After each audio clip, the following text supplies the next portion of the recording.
Improving literacy across Idaho has been a top priority for state leaders. Lawmakers have been investing in programs and training, and education leaders say it's paying off. Yeah, as hometown reporter Jordan Scheifler shows us, the Idaho Reading Indicator has helped in showing literacy improvements.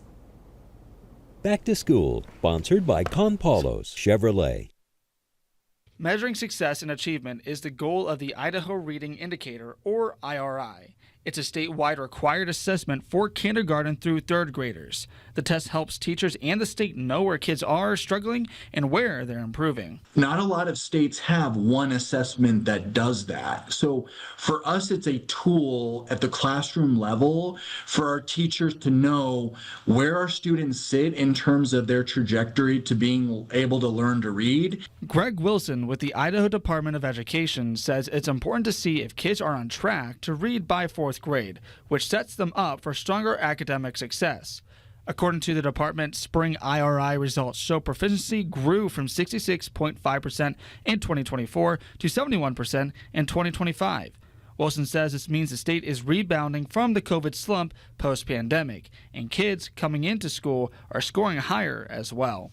This year, if you just look at our overall K-3 proficiency scores, you see, a total rebound of our early literacy achievement scores. And then one area that's really interesting that we're watching very closely is our kindergarten proficiency rates are hovering around 78% or so. Wilson adds that over the past several years, it's been the state's priority to invest in helping students learn to read.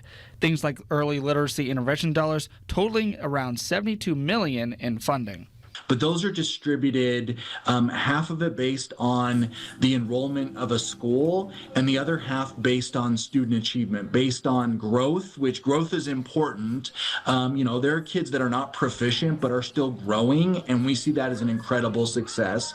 And then another portion of it is based on proficiency. The state plans to grow on that investment with $5 million going to phonics-based professional development. Science of reading is kind of the term we use at the state level, and our plan is to educate over the next 3 to 4 years, provide that professional development to all K-3 educators and as many elementary principals as possible. Wilson says the department will continue to support educators as they work to close the gap and expand on reading proficiency in our state. And being able to demonstrate these kinds of that we're moving in the right direction in the early literacy space just demonstrates that, the success is paying off. Jordan Scheifler, KMVT News.